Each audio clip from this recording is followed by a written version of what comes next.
Didn't go to sleep, huh?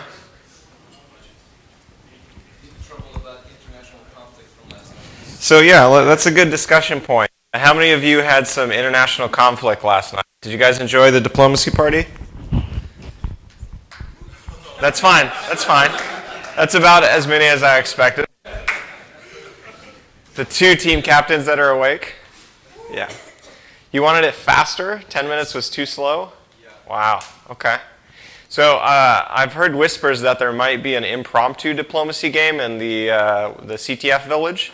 So if you did not get enough diplomacy and backstabbing and betrayal last night, we'll see what we can do later on.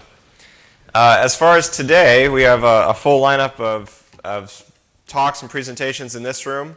All the villages are still open, so hardware hacking, lockpicking, and CTFs are all running. In the CTF village, we have deobfuscation and the official Capture the Flag contest. There's also a hidden challenge, if you didn't hear me talk about this yesterday, that has something to do with FM radio. I actually failed my ham test yesterday, so I'm not sure how that works, but I'm told something about FM radio and hidden challenges, and they told me that none of you guys can solve it, so I was hoping you would prove them wrong.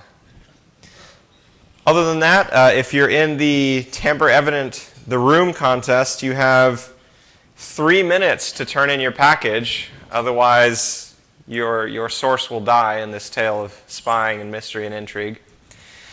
Later on today at 1400, we have the HeboCon robot battle. That'll be out in the pool area. There's also intro to lockpicking in the lockpicking village later today. And the CTFs all end at about 4 o'clock. So if you're working on problems, get all your answers submitted before then. Outside are all our vendors and sponsors, so be sure to say hi to them. There's lots of swag. Actually, if I was a thoughtful conference organizer, I would have got the bag of swag to throw at you currently, but I drank a lot last night. What can I say? Coming up next, we have Barnett talking about the ethical spy. So we'll get that started in just a few minutes. Thank you.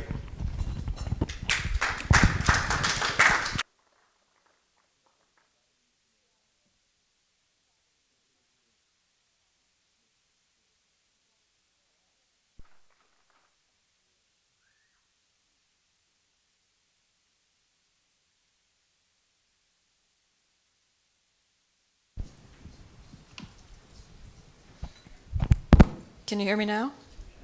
Good. Okay, so I'm Chi. I am a data scientist. Hi, Freck. Hi. Hey. Hello, Mom. I understand that everybody's hungover. Luckily, I think this might be a short talk because I somehow had it in my head that these were half-hour talks today. So, I'm going to be talking to you today about data privacy, near and dear to everybody's hearts, and how to strike a good balance between making data-driven services useful and protecting the interests of the user in a climate where accidentally disclosed data can have very, very far-reaching consequences that I think I don't need to go deeply into with you guys because this whole entire weekend has been extended reiterations of why it's important that your data not go on the loose. I'm going to talk to you about how to ensure that as we're building out data-driven services, we don't compromise the user's personal interests for the goals of delivering a good product. So data-driven services, there are a lot of them out there, and more things are data-driven every day because that's in a climate where there's a huge amount of information to filter through. Offloading as much of that as you can into services is a really good idea. Recommendation and discovery engines are the first one that everybody thinks of. In order to combat information overload, you need to know a little bit about what you need to filter off the stream, and that's a very different set of filters for everybody. So recommendation engines, discovery engines, Tinder, sponsors, used to work there, does a lot of that. And we need to know a lot about you in order to deliver reasonable recommendations. We need to know what you're after. We need to know who you've swiped yes and no on before. So that we can kind of deliver things that might be relevant to you. Crowdsourcing maps and traffic. Everybody uses Waze. Most people use Waze.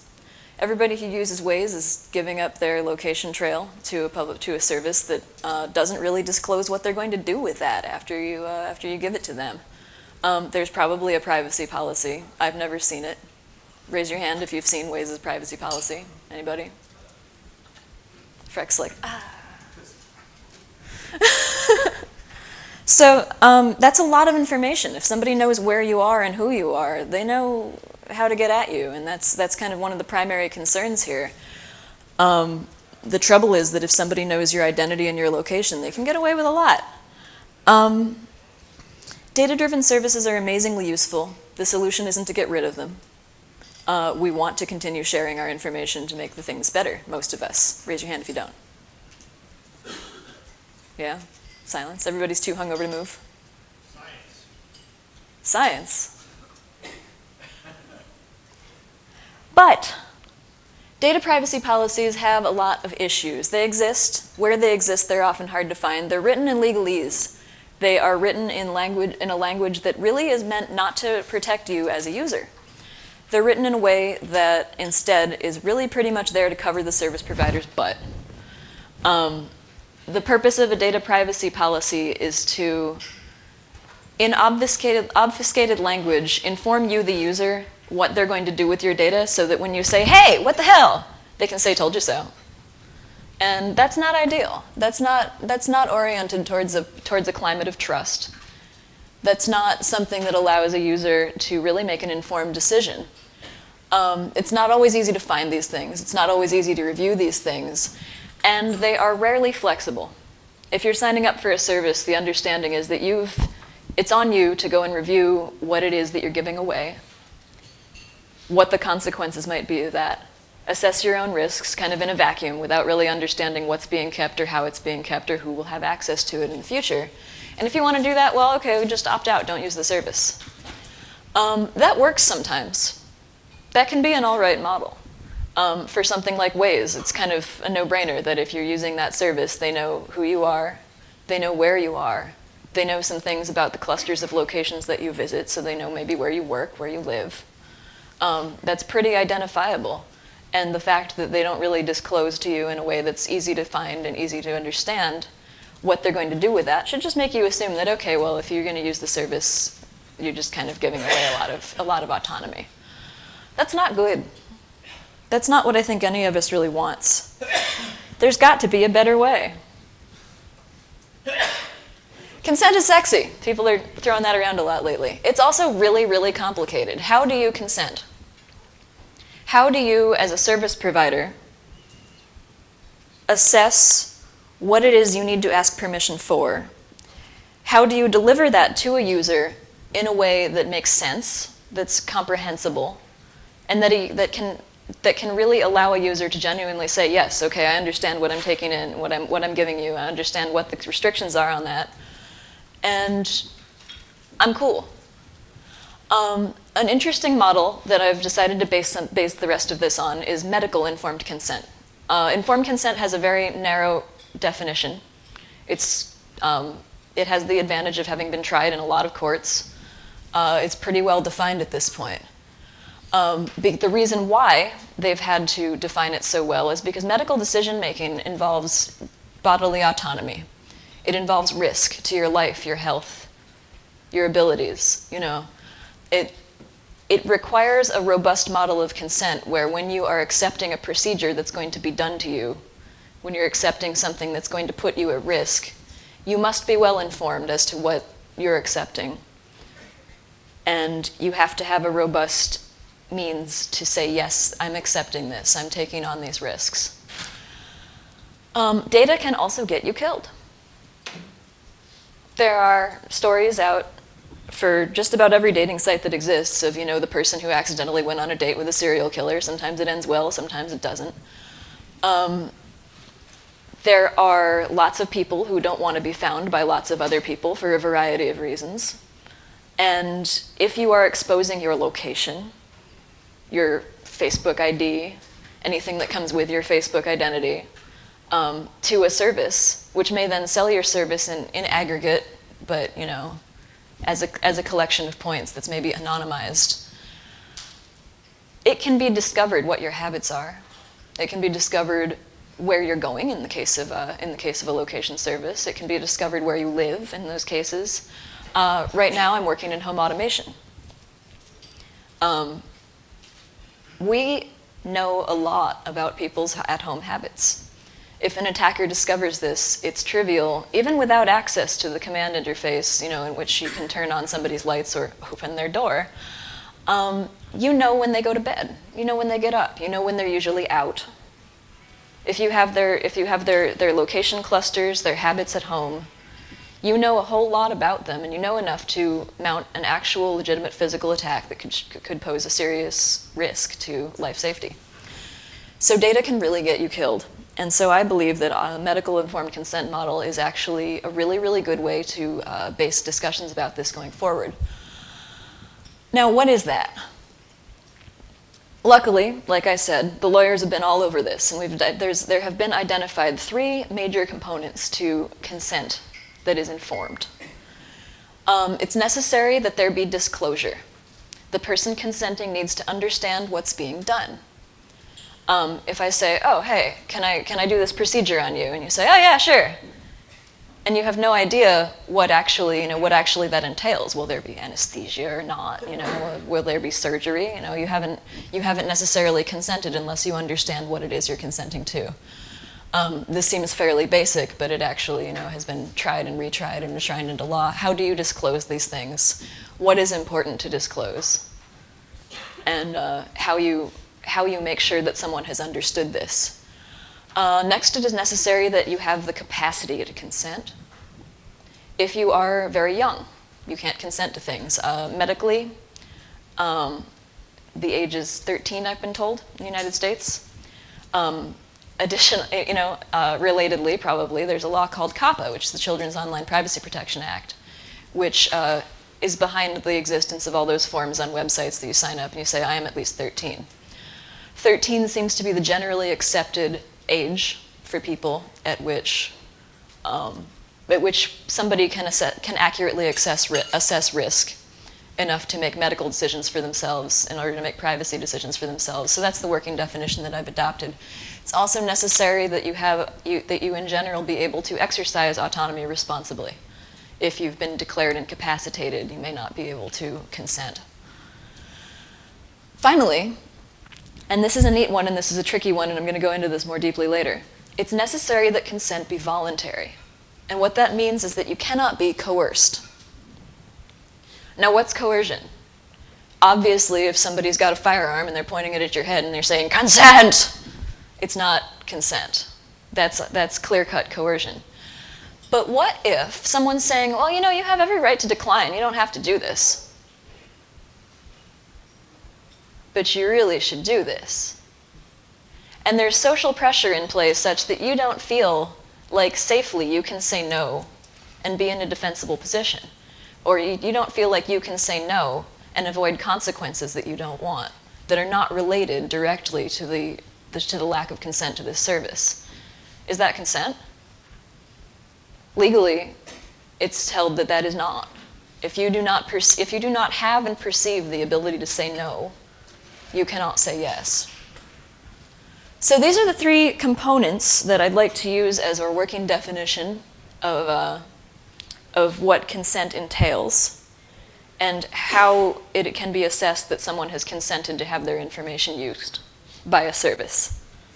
And it's beginning to look a lot like standards. The purpose of this talk, and the reason why I'm, running around up here at 10 o'clock in the morning before everybody's over their hangovers, is that I would like to move towards a common definition of what it means to collect data in a consenting fashion from users who are informed. So what if? What if we had a standard set of disclosures and a format for those disclosures that a user had to receive before they consented to share their data? What if those disclosures covered the entire life cycle of that data? What is being collected? What the planned uses are? How it'll be retained? How long it's retained? How it's secured? How it's destroyed? And what the responsibilities of the collecting party are in the event that it's exposed. What if those disclosures were given in a language that the user was guaranteed to understand, both because it is the native language of the user interface they're operating in, and it used templated language that had very clear, understood, publicly defined meanings? And what if there were a structure so that service providers could be held accountable for violations of this? What if, although this is a voluntary standard, what if someone advertising that they meet this standard, who was discovered not to be meeting this standard, were somehow made accountable for the promises that they made in that disclosure of how a breach was going to be handled? I think it sounds good. So, this is a do-ocracy. I have begun working on my own on an IETF draft covering how one might collect data with consent. It's a framework for these disclosures. It will contain some baseline templated language in English, because that's my language, for accountability and for how you evaluate consent. The purpose of the document is to protect the user while allowing the service providers to remain flexible. Service providers, as they develop a service, often cannot provide these value-added services until they have a nice volume of data coming in.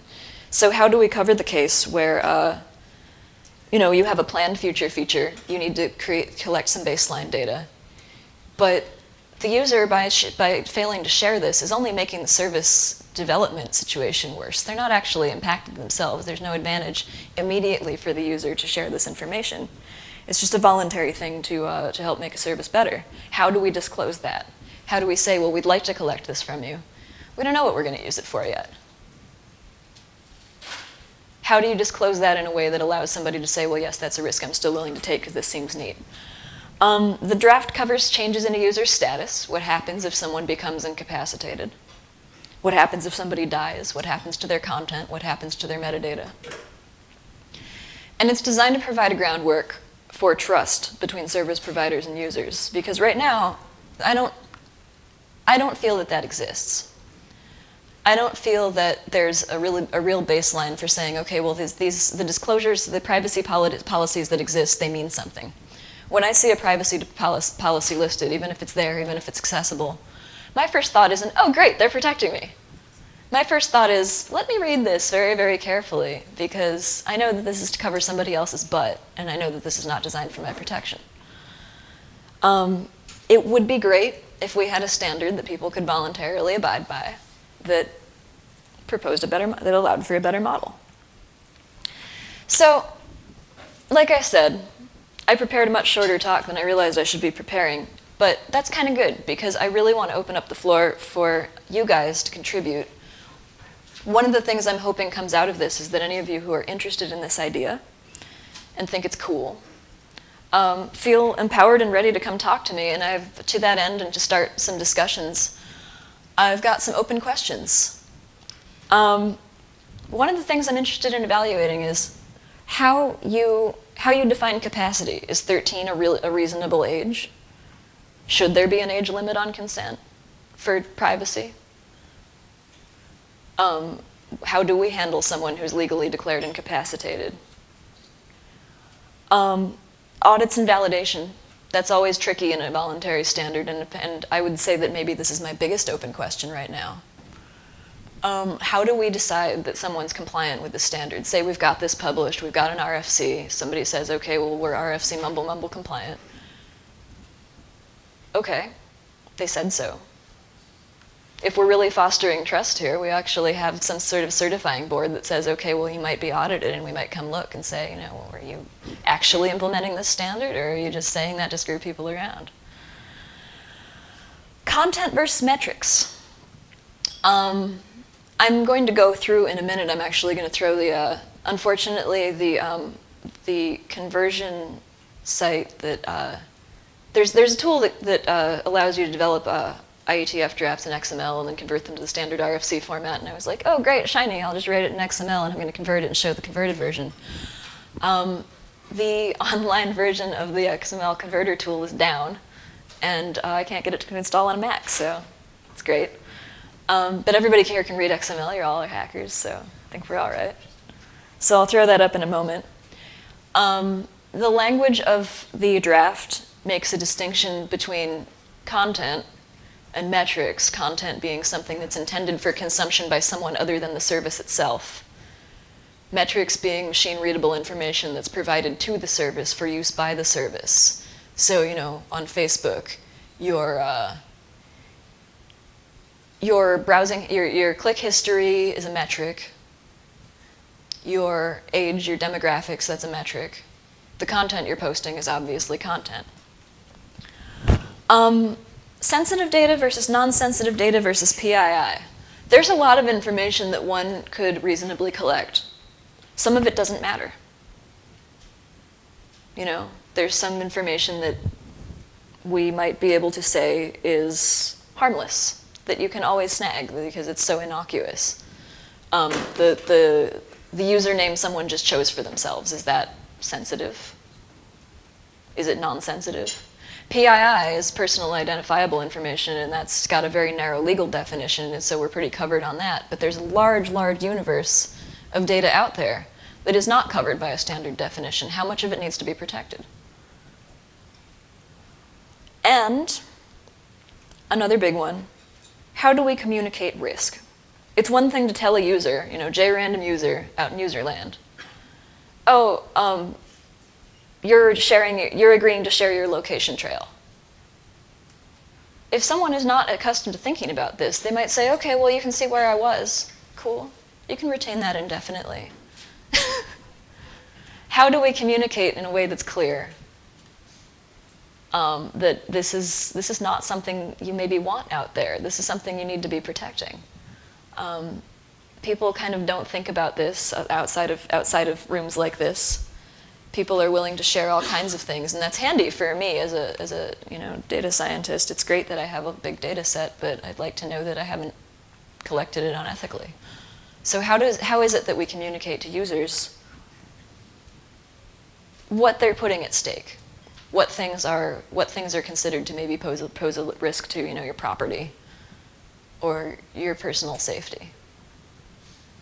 Your future personal safety. What about health information? There's a lot of laws governing what may be shared, but they are all out the window if you're voluntarily sharing something with a service.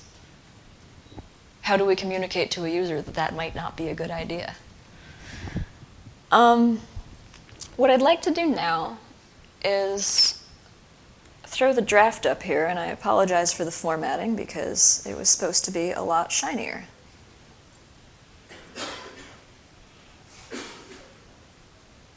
That's front matter. We've largely gone over this. Introductions are not interesting. We can start with the definition of disclosure. This is a draft standard, so there's lots of things to go through in this. This is the required content before allowing a user to consent. What must the service provider share? This is where I'm using a lot of metrics. Content is kind of a big open question for me. How do you protect that? It's much squishier what might be in there. Anything might be in there. So is it always sensitive? Is it always considered sensitive data? What else is interesting in here? Sharing data with other services. What happens when you, as a service, everybody's sharing data with everybody. This is part of the product that people have these agreements at this point. Okay, well, we're going to get the data from this service over here. We're going to use it to make this service better. And right now there's a one-click thing. Oh, link these accounts. Great, linked. They already had it. Who cares about them? That's not a good idea. Privacy policies may vary greatly in between those two services. How do you disclose that to a user? This addresses this. Sharing must be disclosed under this model. And any disclosure of service sharing needs to include all of the same information that the original disclosure included, including the retention period, the security model, the destruction plan, the breach response, and a destination at the sharing service, at the shared to service rather, where a user can go to get a full listing of the privacy policy. How do we handle sharing to non-compliant services if this standard is completed and adopted? we can assume that at least at the beginning, probably forever, there will be a lot of services that don't choose to comply. We should not restrict a service provider from sharing data with non-compliant services, but we should restrict how they can do that and how they must disclose it if they're going to remain compliant. Capacity, determination, loss of capacity, this one's interesting. I'm proposing that if a user loses the capacity to consent, they pass away, or they become legally incapacitated, they should be able to, before that, designate a proxy with the service. It says this person is empowered to consent for me, to take charge of my information. If that proxy is not defined or can't be contacted, you need to proceed as if consent has been withdrawn. This means you remove data that has been retained. You just assume that the consent was not valid to begin with. That's also what happens if you discover that someone was not actually capable of consenting. If you have a user that says, oh yeah, I'm like 25, and then you find out they're like 6, what do you do? What you do is you must consider that consent to have been retroactively immediately withdrawn. You've got to dump everything. You must not continue to collect anything. And unless there's a reasonable expectation that the user would be exposed to harm, their proxy should be notified that data was collected without authorization, and so that you can proceed in the manner defined by the disclosure for breach of agreement. Here's another interesting section that I haven't gone over at all. What is coercive? I think this is really neat because there's a very clear distinction for me, although the borderline has a lot of fuzziness in it and things kind of can jump over this border. Some services I can just opt out of. I don't have to be on Tinder. I don't have to use Lyft. I can decide, oh, I don't like that they're collecting this information about me. I don't have to use Wink. And I can say, I don't want the internet to know that much about me. I'm just not going to use it. And so when I'm consenting to things that I cannot use this service without, it's very easy for me to say, okay, well, I'm opting in, and if I don't want to use the service, that's an easy opt-out for me. There are situations and there are kinds of company for which this is not true, and we need to handle these effectively. I'm drawing a distinction here in this document between a company that should be considered a utility and a company that is not a utility. And a company is a utility if someone cannot just withdraw their use of the service and their use of the service without being exposed to very negative repercussions. The electric company. It's not trivial for me to just say, well, I'm not going to use DWP anymore. I don't like that they're collecting my meter data. I don't like that they know how many people are in my house because of how many utilities I'm using. I'm just not going to use them. That's not possible to do. And so what I'm proposing is that if a company reaches the pervasiveness and the life necessity of being considered a utility, there is a much smaller set of permissions that they can make mandatory. By much smaller, I mean that pretty much the only thing I think is really necessary is a billing address for services that are billable. If you are complicated enough and embedded enough in the culture that there are major negative repercussions for you not using a service, you can't really consider any collected information to have been given non-coercively. And so at that point, you need to have an opt-out for everything. So what I'm proposing is that the one possible exception that someone may propose for this is something necessary for billing. And that should never be mandatorily electronic. It should never be mandatory that you place your financial data with any service unless you can reasonably just not use the service. So I'm talking about mandatory versus optional. And I've got a very clean definition of this, so I'm just going to run through this really quickly. A metric is deemed mandatory for use if a service provider cannot deliver on its core functionality. or can't collect agreed upon payment for services without collecting the metric according to the disclosure terms. An example would be collection of location pings by something like Waze. It's not really going to work for you if they're not at least collecting that information and retaining it for long enough to give you reasonable routing and to build a traffic map that makes sense. So that's mandatory for use of that service. For Lyft, they need to know where you are because they need to know you got in the car. They need to know where to send the car to. They need to know you got out. They need to know how to bill you. What about the case where Lyft becomes a utility? Imagine a future where there aren't buses, where there aren't private taxis, where everything is through a service like Lyft and you can't reasonably transport yourself without Lyft. What happens then? At that point, they need to be able to provide an opt-out that says, well, I don't collect my location. You may not retain this. This may be used only locally on my driver's device and may not collect my own personal information. You need to have that opt-out. A mandatory metric, given that Lyft is not a utility yet, does not have to provide an opt-out. A user has given consent if they're using the service. They're still subject to the disclosure and capacity, but they aren't considered to be coercive. These metrics can't be considered mandatory in the case of utility, except for a billing address for billed services, which can be superseded by electronic payment if a user chooses to do that. You know, if I've already given my credit card information, they don't need to have my address because they don't need that for billing. But if they have no other way of billing me, they can't make a billing address mandatory, and that's the one thing I think is hard to get around. A metric is optional if a provider can deliver core functionality to the user without collecting it, even if it's necessary for the delivery of some value-added services. Now, this gives a service provider a fair bit of wiggle room.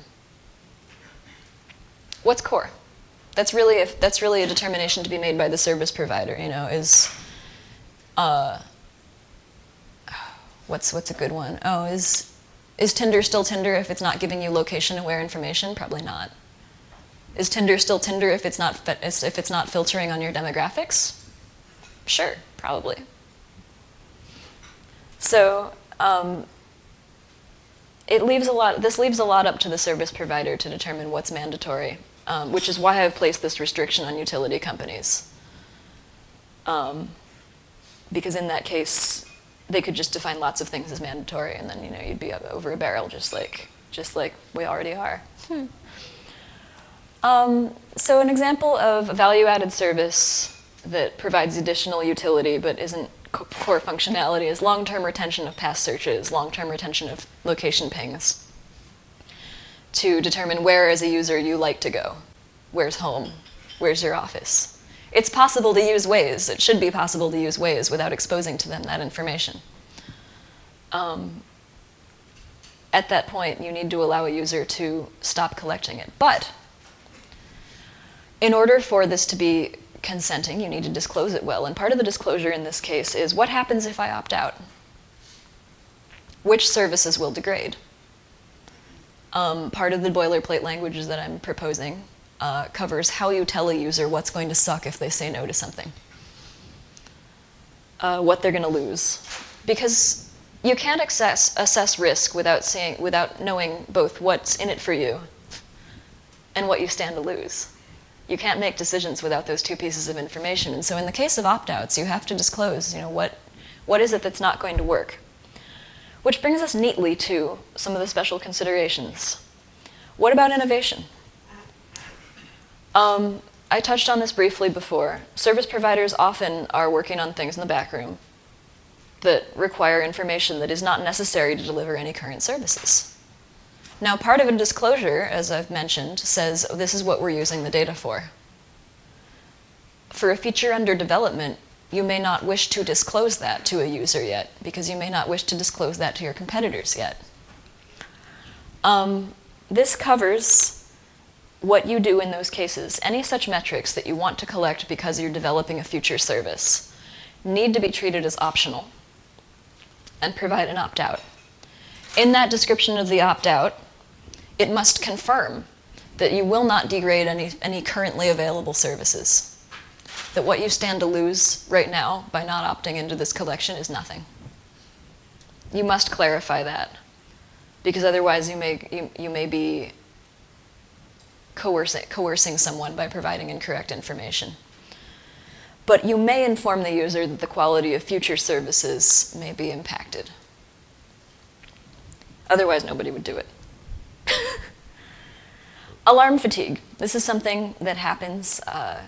You see this term in aviation. You need to design dashboards carefully so that there aren't constant red lights blinking, because then when the important red lights are blinking, you don't notice. Users that are confronted with a license agreement that's huge, as this sounds like it might be,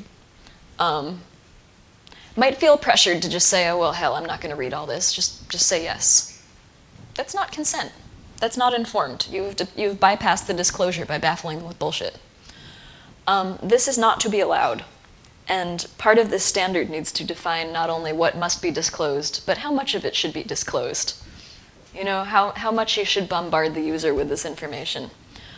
Also, frequent updates to the collection disclosures in case where you're actively developing services, and every week you're getting a little ping that says, do you want to disclose this information? Read a bunch more disclosures. People are going to stop reading that. Either they're going to leave the service, which, you know, good for them, but probably not good for you. Or they're going to stop reading it and stop actually giving real consent that's meaningful. One of the ways I propose to combat this is that a service may choose to treat opt-outs as opt-ins instead. A service may choose to just give a minimal set of permissions for minimal core functionality at the outset, at inception when they're bringing a user on. But if they do this, they must consider the user to have opted out from the beginning of all optional services, metric collections. But that user must receive a disclosure still of what they're losing. Because if you have everything turned off by default, your users don't know what you've got. And they can't make an informed decision. Opting out should, by default, be considered to be retroactive. If you were just spacing out and you said yes to everything, and then you went through the privacy policy later and went, whoa, wait, what? I said, what? You should be able to say, you know, the default assumption when you withdraw consent for a particular metric collection is that you need to drop all that going backwards, that the user has not consented for any use of this metric anymore. It is optional for a service provider to allow someone to waive that requirement. It is not optional to provide the retroactive opt-out, but it is optional to allow the user to retain what's already been collected. You may allow a user to do this. In the case that they do that, the retention period from the original disclosure continues to apply. I think I'm ready for questions. We've been over a bunch of this. Who's got something? You. Recently, in the Radio Shack and its data being sold or considered an asset for sale, do you have language in regards to how transference of these rights occur through acquisition, sales, or other methods? I do not yet. I would love to. I should be taking notes. Somebody got something to write with? Woohoo! Thump, thump, thump. Ah! Decision fatigue. Give you the DVD as well. Yeah.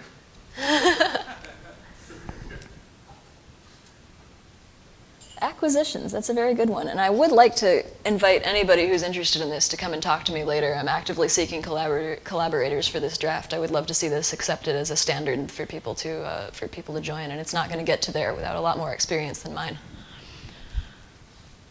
Freck, is that a real question? Now it's not.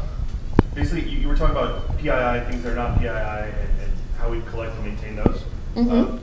My question revolves around collecting things that are not PII can eventually become such, such as even an IP address can be considered personally identifiable information. That's true. What are the measures you would take to just, I guess, would there be abstraction? Would you have things, what would you do? Well, there are a lot of jurisdiction-specific rules, and I think that a company that operates in many jurisdictions should, be smart enough to adhere to the most restrictive ones.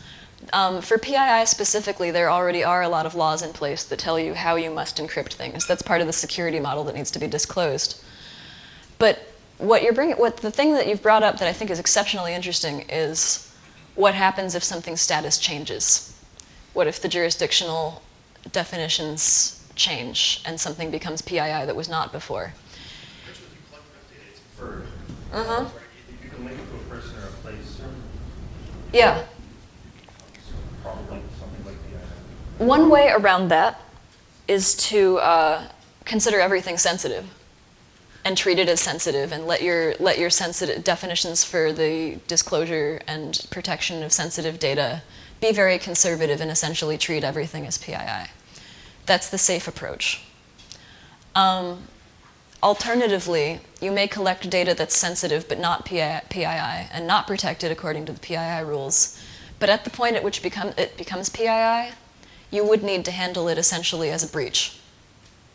You would need to offer any assistance or compensation to the user that you had agreed to offer. You would need to put a hold on that data, possibly destroy it immediately. And that's a situation that nobody really wants to be in. So the safe approach for a provider is to say, well, we should protect everything as PII, because once we have enough of it, it will be. I think that this standard does handle the case where somebody just kind of doesn't think about it and then realizes, oh shoot, we've got a whole bunch of PII on our hands. At that point, you've breached your disclosure agreement.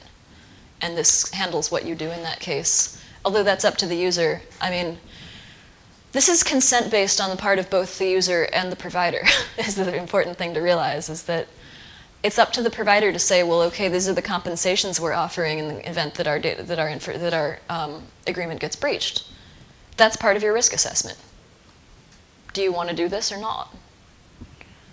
So, yeah, I think it's reasonable to say that if a service provider handles data poorly and winds up with PII on their hands that they did not protect as PII, they need to just handle it as a breach of the agreement. I'd say there are 3 points in this draft that look to me like we might be able to address. A little bit of information is less damaging than a lot of the same kind of information. There is disclosing to the user the time frame that the information is going to be held for. There's the retroactive deletion of information. And there's also, when you're providing the user something to help their assessment of risk, it can contribute on that factor as well. So that needs to mitigate it.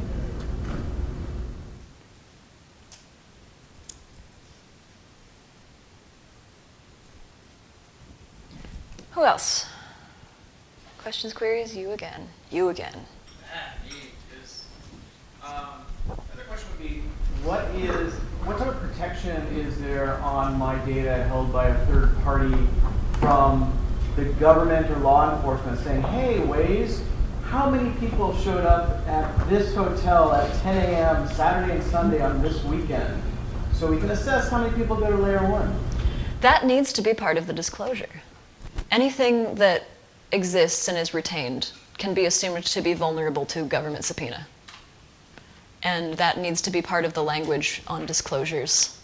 I would like to see that included in the templates, in the templated language that's used to disclose this.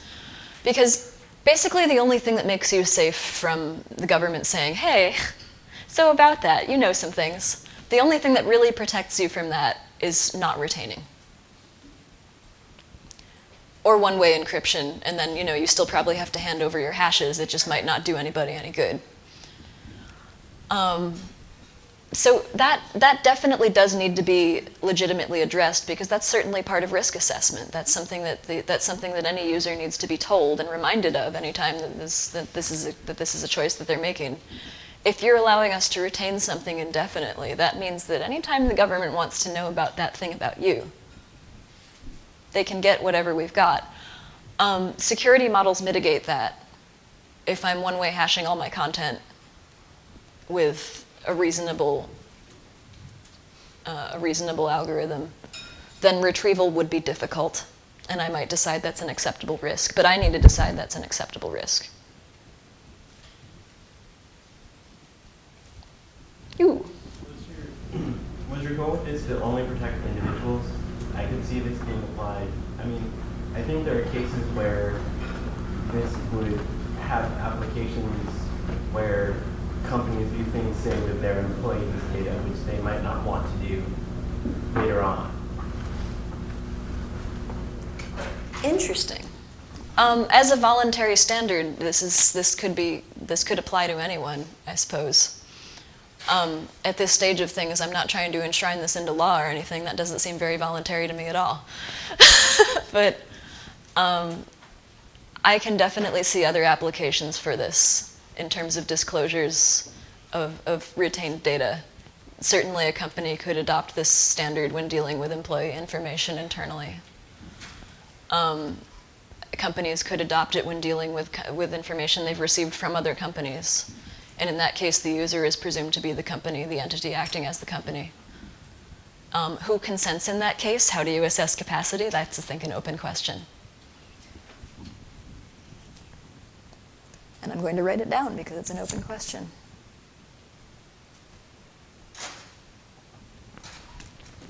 Anybody else? You. Comment here. Mm-hmm. I was wondering if you might get some information from possibly accounting sources and so forth, because every year my accountant gives a presentation on data retention, basically for tax records. But one of the things that he points out, as far as the firm that he's principal at, that the lawyers definitely have them make sure that certain records do not get retained more than 7 years, because of tax laws. They have to retain it for 7 years. After that, they go through on a regular basis and review all of their accounting records, what they have, and what they can retain, what they should retain, and what doesn't get retained. Also, I've been in the software industry, and we've had it on occasion where it's software that they want to retain, but they do retain it even beyond their service life. And I've had to go back into Iron Mountain and have them retrieve something that for a system that we didn't have anymore to provide to the customer. But there are different requirements both for legal and then also for customer service. So you may want to check with some places such as that. Yeah, that's really interesting, the mandatory retention. I mean, obviously that needs to be disclosed under this model, and they're not mutually exclusive, but it does bring up an interesting point about what's mandatory and what's mandatory for utilities. There are some things where retention will be mandated. I'm going to write that down real quick and then go ahead. Yeah, you also have issues in the corporate world where you want to set policies for email retention. Now, if you're involved in litigation, there's a thing called electronic discovery where you have to turn over certain things to the other party. And you may want to, and you can get out of that. If you don't do that, you can get sanctions for what's called spoliation or failure to reply.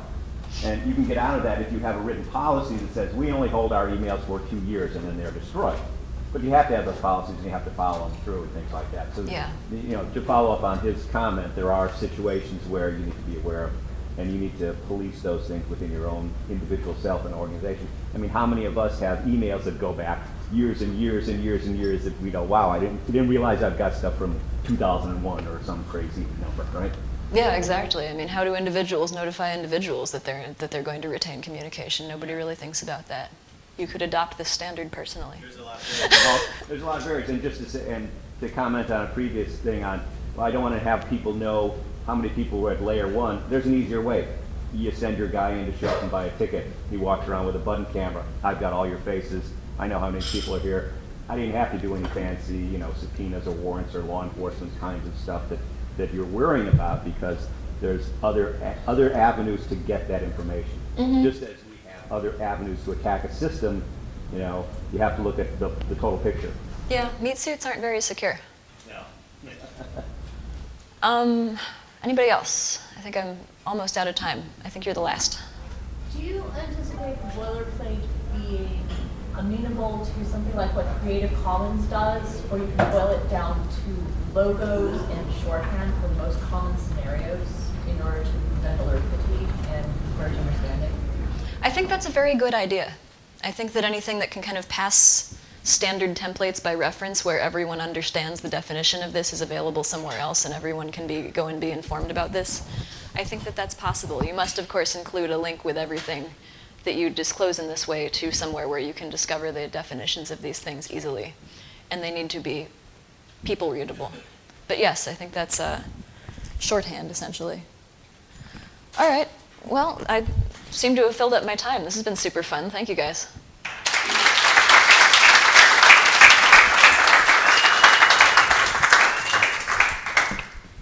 Are you in the room? Oh, boy. I'll be back. These talks on video, Media Archives is selling them out in the hall for $10 each. Is that correct? $5 each. You see that? Discounts like crazy. $5 per talk or $40 for the whole weekend. So if you're interested in any talks you missed or you just want a copy of a good talk, like they all are, I'm sure. Not this one, though, he says. They will be available out in the hallway later this afternoon. If you are doing deobfuscation or CTF, you have about 4 hours left, 5 hours left before they close up.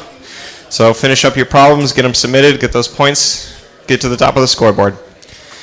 The mystery challenge is still running. Again, I'm told it has something to do with FM radio.